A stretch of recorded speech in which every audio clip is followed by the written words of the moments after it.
तो आज के आपके करंट अफेयर्स 7 सितंबर 2022 के सबसे पहला जो करंट अफेयर है, central registry of securitisation asset reconstruction and security interest of India. काफी बड़ा नाम है, शॉर्ट में सरसाई। तो ये सरसाई करती क्या है इंडिया के लिए, ये आपको सबसे पहले बताना है। देखो, इसका सबसे बड़ा काम और जिस चीज के रिगार्डिंग करंट अफेयर मतलब उसे इनकम टैक्स एग्जेम्पशन मिली है, ये जो ऑर्गेनाइजेशन बनाई गई थी, इसे काम दिया गया है जितनी भी चीजें। देखो, अगर किसी भी पर्सन को जब भी लोन लेना होता है, लोन के बदले आपको कोई ना कोई चीज एसेट रखना पड़ता है जो एज अ गारंटी बनेगा कि हाँ, कि आप लोन रीपे कर दोगे। अगर आप लोन रीपे ना कर पाए तो ये जो एसेट है ये बैंक आपका सीज कर सकता है। पहले क्या हो चुका है, इंडिया के अंदर जो कुछ बैंक फ्रॉड्स में पता चला कि आपकी ये एसेट, कई बिजनेसेस क्या कर रहे थे, सेम ही एसेट को अलग अलग जगहों पे लोन लेने के लिए यूज कर रहे थे। Same he asset, let's suppose 3 banks में लोन अप्लाई किया, तीनों से लोन ले लिया एक ही एसेट पे। अब उसके बाद लोन तीनों का ही नहीं चुकाया, अब फिर ऑब्वियसली बैंक एसेट सील करने जाएगा। बैंक एसेट सीज करने जाता है तो पता चलता है तीनों बैंक ही पहुंचे हुए हैं, तीनों बैंक ही कह रहे हैं कि हमारे पास गिरवी रखा था। ये सारी इस चीज कारण ही हो पाया क्योंकि एसेट का कहीं ना कहीं कोई रिकॉर्ड नहीं था कि किस लोन के अगेंस्ट इस एसेट को रख दिया गया है। तो अगर लेट्स सपोज एक लोन किसी पर्सन ने 2011 में लिया होता, उसी टाइम ही ये एसेट का रिकॉर्ड बन जाता कि हाँ, एक लोन लिया है, उसके बदले ये वाला एसेट रखा हुआ। अगर ये बिजनेस फिर से 2013 में फिर से लोन लेने जाते तो और यही एसेट यूज करने की कोशिश करते, तो वहां पे कंप्यूटर में ये दिखा देता कि ये तो ऑलरेडी कहीं किसी और लोन पे ऑलरेडी गया हुआ है, तो नया लोन नहीं मिल सकता इस एसेट पे।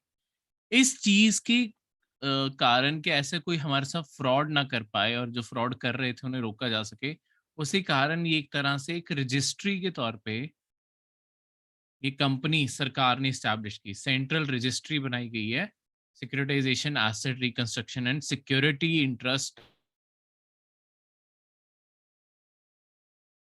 ऑफ इंडिया के नाम से। ठीक है, इसमें से जो मेजॉरिटी शेयर हैं, ये 2011 में ओरिजिनली बनाई गई थी, और इसके जो ज्यादातर जो शेयर हैं, मेजर शेयर होल्डिंग जो है वो सेंट्रल गवर्नमेंट के पास है, पब्लिक सेक्टर बैंक्स के पास है, नेशनल हाउसिंग बैंक के पास है। और ये सारे, और ये जो ऑर्गेनाइजेशन बनी है, ये सरफेजी एक्ट करके है, उसके अंडर ये सारी की सारी फंक्शनिंग करती है। ठीक है, तो कोई भी पर्सन, कोई भी मतलब जो बैंक को कोई भी एसेट गिरवी रखा जाएगा, चाहे वो एसेट मूवेबल हो, इमूवेबल हो।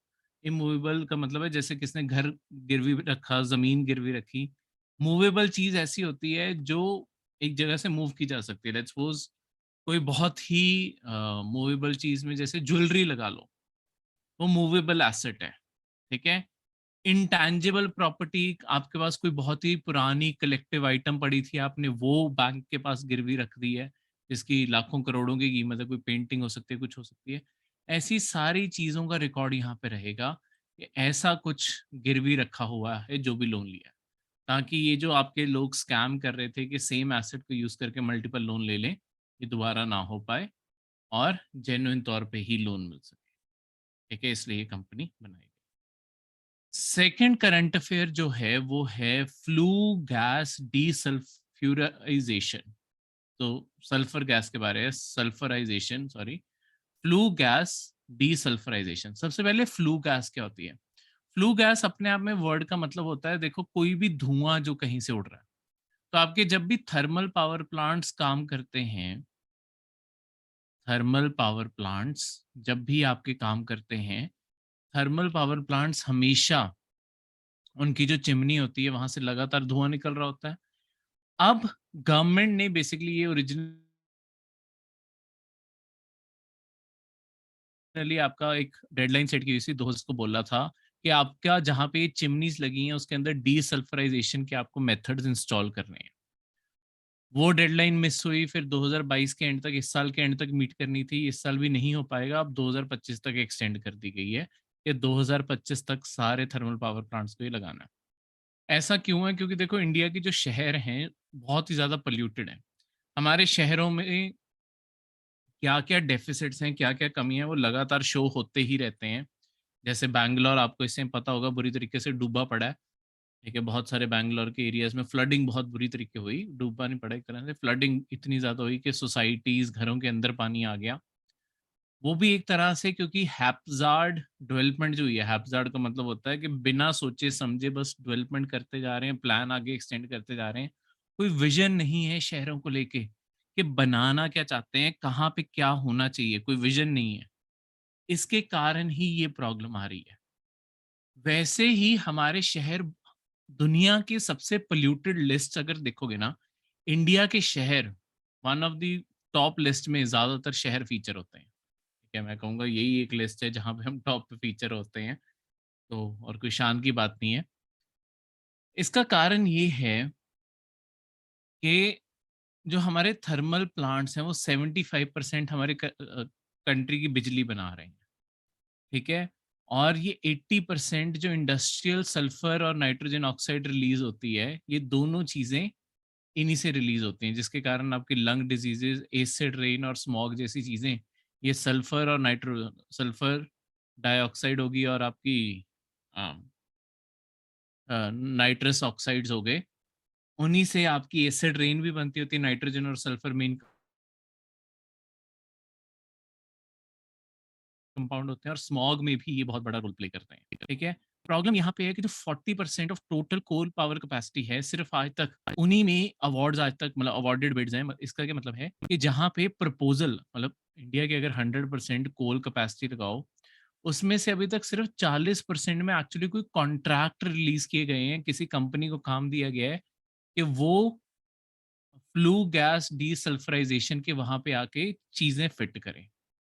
और इनमें से ये 40% में से सिर्फ 4% ऐसे हैं, यानी कि सारे थर्मल पावर प्लांट्स में से सिर्फ 4% अभी तक थर्मल पावर प्लांट्स हैं, जहाँ पे ये आपका मैकेनिज़्म अभी तक इंस्टॉल हुआ है। तो अभी देखो कुछ भी अभी ज़्यादातर आपके जो थर्मल पावर प्लांट चल रहे हैं, सारे आपकी सल्फर गैस लगातार रिलीज़ कर रहे हैं, नाइट्रोजन गैस लगातार रिलीज़ कर रहे हैं, जिसके कारण एसिड रेन, स्मॉग ये सब कुछ अक्कर होता है। ठीक है, हम कोशिश कर रहे हैं बहुत सालों से ऐसी सारी इंडस्ट्रीज़ को या तो बंद कर सकें या उन्हें कंट्रोल कर सकें। जैसे ताजमहल आपने सुना होगा कि धीरे-धीरे येलो होता जा रहा है। उसके लिए कुछ साल पहले एक स्टेप उठाया गया था कि उसके आस-पास जितनी बैंगल मैन्युफैक्चरिंग इंडस्ट्री है ना, सारी बैंगल मैन्युफैक्चरिंग इंडस्ट्री को बंद कर दिया गया। मतलब वहाँ से रिलोकेट कर दिया गया, क्योंकि बैंगल से भी नाइट्रोजन और सल्फर निकलती है। पर सबसे बड़ा जो कारण है वो ये थर्मल पावर प्लांट्स हैं, इन्हें साफ़ करना बहुत ज़रूरी है। अब ये जो आपके डी फ्लू गैस डीसल्फराइज़ेशन है, इसमें बेसिकली किस तरीके से सल्फर डाइऑक्साइड को हमने अलग करना होता है सारे धुएँ से। धुआँ तो देखो अभी भी निकलेगा, बस उसके अंदर सल्फर नहीं होनी चाहिए। तो उसके अलग-अलग मेथड हैं जिस तरीके से हम आपके इन चीज़ों को रिड्यूस कर पाएँ, ये सारी चीज़ों को रिड्यूस कर पाएँ।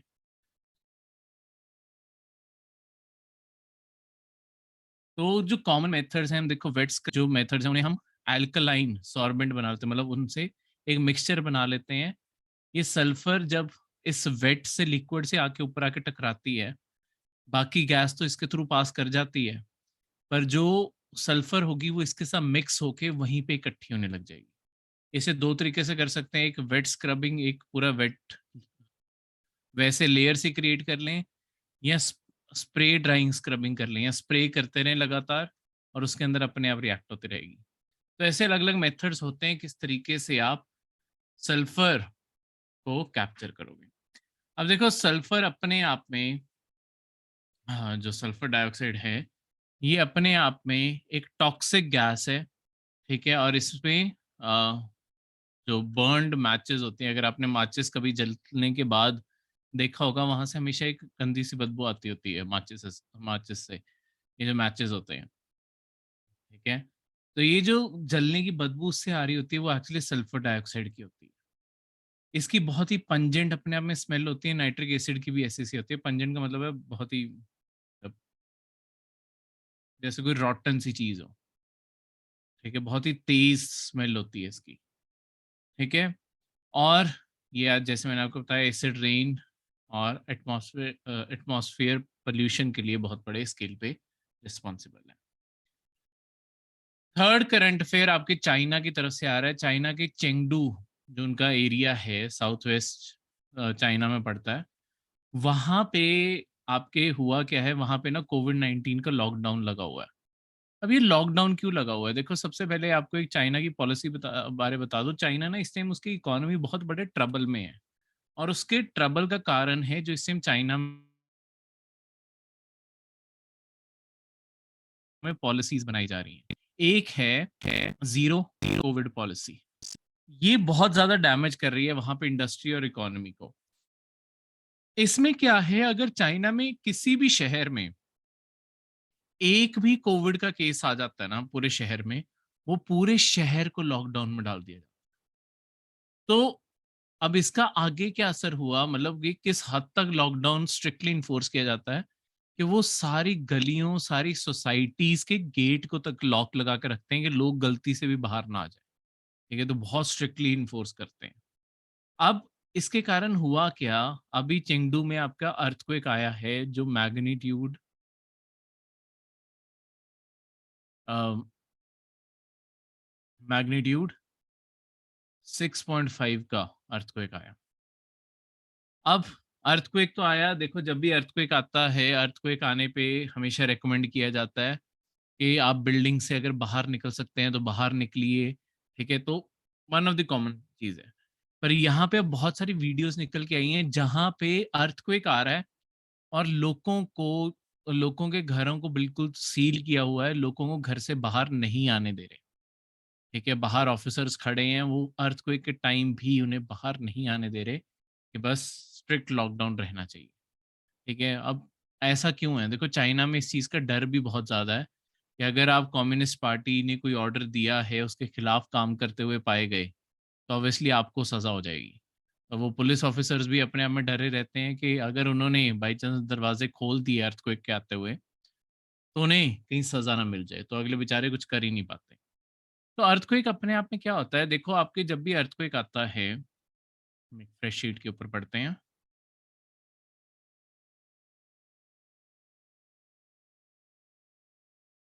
देखो ये आपका एक एक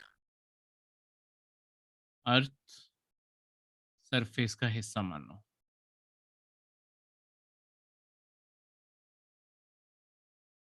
ठीक है? अब अर्थक्वेक हमेशा सरफेस के अंदर से शुरू होता है, यहाँ से आपकी वेव्स फैलनी शुरू होती हैं, धीरे-धीरे आगे को फैलेंगी। जहाँ से अर्थ के अंदर से आपका जहाँ से अर्थक्वेक शुरू होता है, उस एरिया को फोकस या हाइपोसेंटर बोला जाता है, ठीक है? जो इसके इमीडिएटली ऊपर जो सरफेस जहाँ पे हम रहते हैं, हमने ये घर डाले हुए हैं, ठीक है? इसके इमीडिएटली ऊपर जो पॉइंट बनेगा, उस एरिया को कहते हैं उस अर्थक्वेक का एपिसेंटर, ठीक है? अब अर्थक्वेक को मेजर जब किया जाता है, अर्थक्वेक को 2 तरीकों से मेजर किया जाता है। अर्थक्वेक का मैग्नीट्यूड क्या था और अर्थक्वेक की इंटेंसिटी क्या थी। मैग्नीट्यूड का मतलब होता है कितनी बुरी तरीके से अर्थ हिली है, अंदर जो मोशन हुआ है वो कितनी बुरी तरीके से हुआ है। अब मैग्नीट्यूड मेजर करने के लिए हम यूज करते हैं आपका रिक्टर स्केल,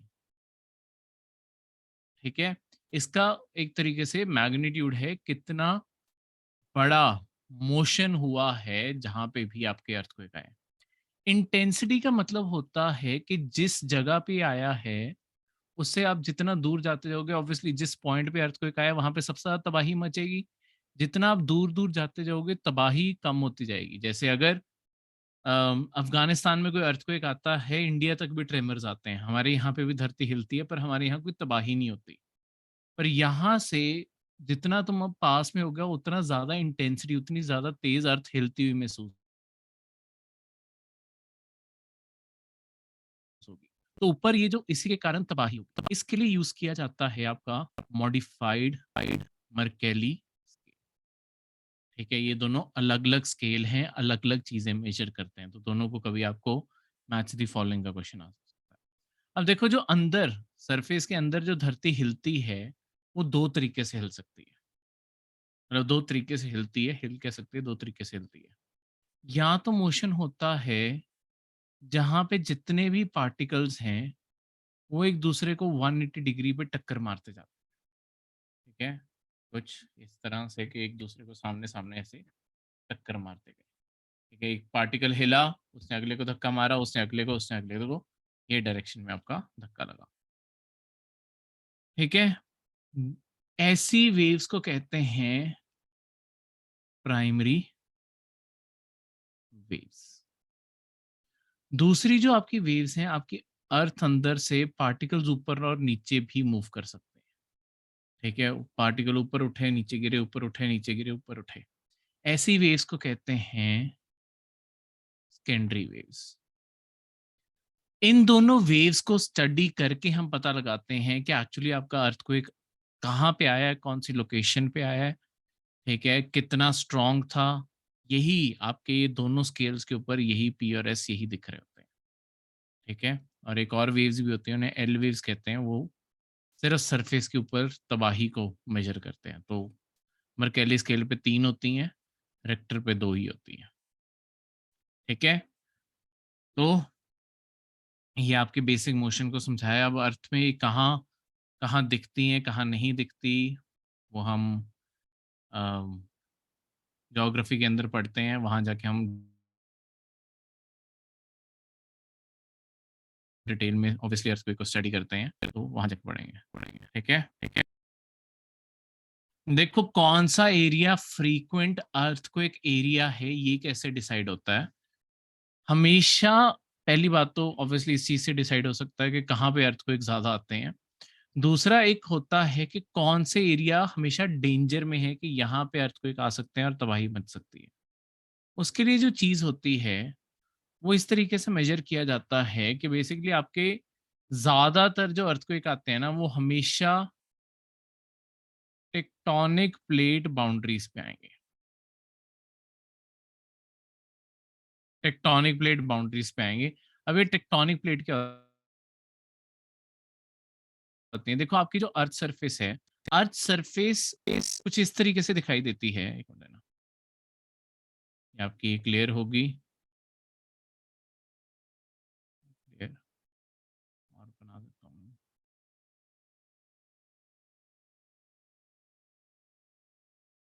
और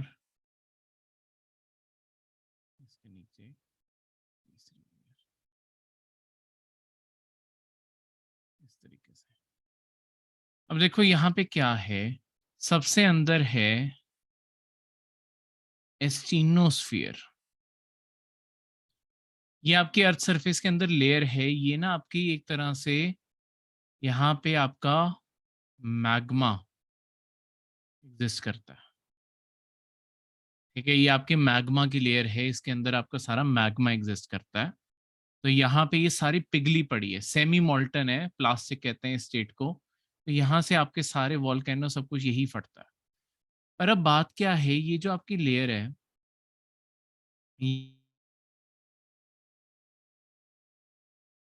ये लेयर सिर्फ इस तरीके से एग्जिस्ट नहीं करती, इसके ऊपर अर्थ सरफेस की अलग अलग लेयर्स तैर रही हैं एक तरह से। यहाँ पे आपकी लेयर लगा लो,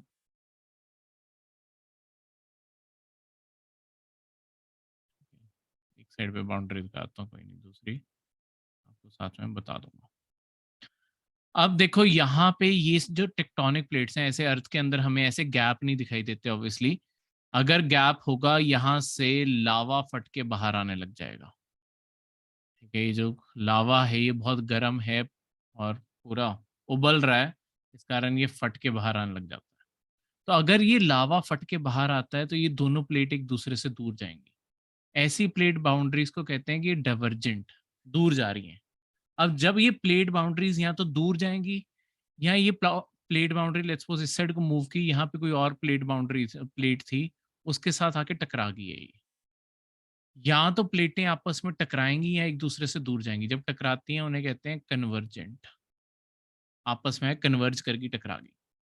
अब चाहे आपकी प्लेटें एक दूसरे से दूर जाएं, चाहे एक दूसरे में आके टकराएं, हर बारी जब भी ये प्लेट पूरी की पूरी हिलेगी, देखो इसके ऊपर तैर रही है ना, इस कारण ये आराम से मूव कर पाती है उसके ऊपर।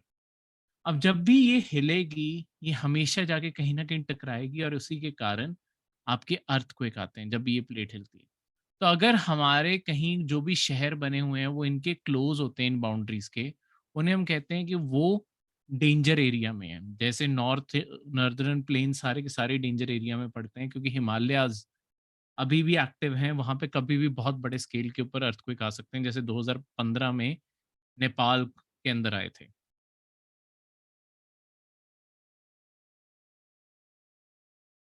तो हाई रिस्क ज़ोन माना जाता है उन्हें, ठीक है?